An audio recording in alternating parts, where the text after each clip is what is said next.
This video was brought to you by Stormberg, a better route planner, MisterGreen, Kempower and Marcus Bil. Break number 1.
What the heck was that shit?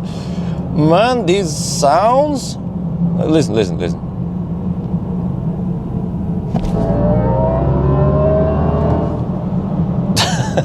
Okay, we have wet road and Nokian Hakkapeliitta R3 winter tires.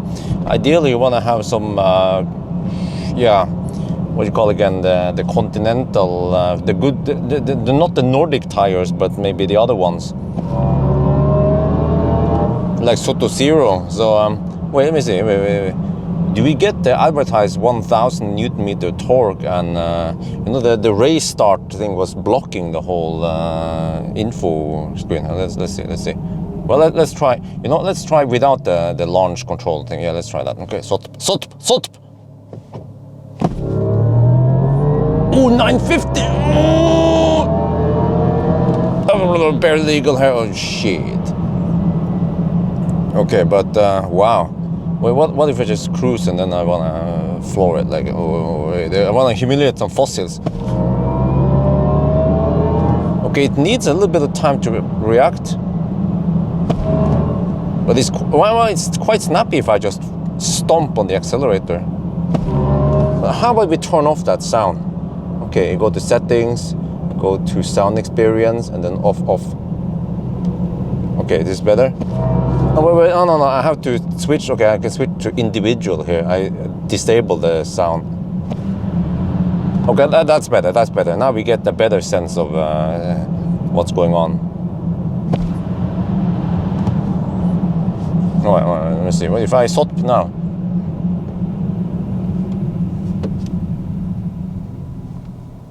Remember to always stop.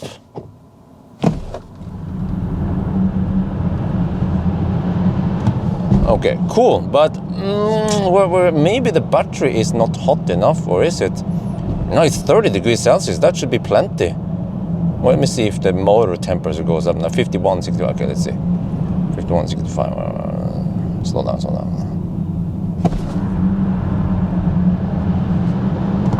Nah. Okay, anyway, back to studio. Right, we're back home. Let's take a look at the result. So you see, it ended up here. Spec was 3.4 seconds. It was slower than spec because I guess it was slipping a little bit. It was struggling to get traction.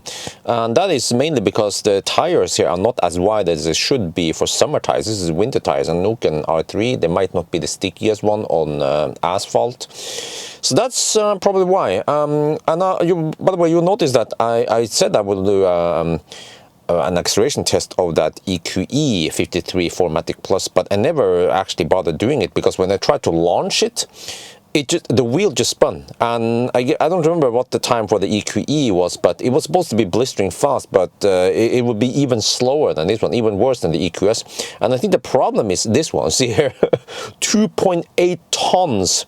That is probably the heaviest one. Well, actually, well, okay, yeah, and then the EQS. I think this is one of the heaviest cars I tested. So despite having 761 horsepower, that's the problem. Because it's so heavy, then it needs to put the power down to the ground. And then you need sticky tires. So that's why I can show you here Tesla Model 3 performance. You see that the summer run was right on par with what it's supposed to be. At least this was the old one, but at least the new one here, you see that the 2022 model, this is PC, this is summer tire, this is winter tire, and you see that the performance is spot on summer and winter. Because why? The car is so light, actually almost 1 metric ton lighter. Yeah, so despite having only 500, okay, so yeah, but anyway, enough about the acceleration.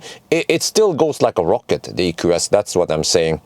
And then when it comes to braking, okay, again, the problem with 2.8 ton is that it needs to, well, maybe not put the power down, but yeah, it needs, I guess, braking surface to decelerate all that mass. And that's why this is by far the slowest, or not the slowest, well, actually technically yes, it is the slowest, because we also have the time here, but it's the longest braking distance ever recorded. And this is again what I told you guys many times, is that the problem is that the Nokian, or I mean studless winter tires, I don't know if you notice it, but you see here, winter, the studless winter tires, they have poorer braking distance versus the summer tires.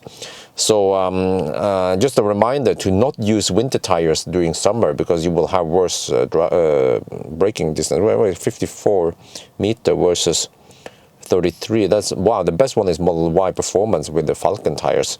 So we're talking about 20 meter difference here in braking distance. Just, okay, two different cars, but still, wow. All right, last one I want to show you is noise. All right, when it comes to noise, because the EQS is equipped with 21-inch wheels, then unfortunately we could not beat the EQE with 19-inch wheels. So maybe if we had the same wheels here, the EQE wheels on the EQS, it would be better. And also, I don't know if you noticed, but the EQE had the Nokian Hakkapeliitta R5 tires, which has some acoustic foam, whereas the R3, they are kind of known to have this howling noise. So I still wonder, if we have R5, you know, if you have these wheels on the EQS, will we get better noise? Or okay, what I'm saying is the EQS better soundproof than the EQE, or are they just neck and neck? I'm not sure. But what this means is that you can actually get, you know, the EQE is the poor man's Mercedes. You can even get this one, and with the right tires, you get by far the most silent EV ever. Maybe until, see here for the summer result, until the Hongqi, because this is the Hongqi was with 21. Try to put the Nokian Hakkapeliitta R3 on the Hongqi with 19-inch wheels with 55 profile. Maybe then we will get even more silent cars. 63 decibel versus 60. Okay, yeah. But anyway, I think that's going to be it for now. I hope you guys enjoyed this video. As always, thank you for watching, and talk to you later.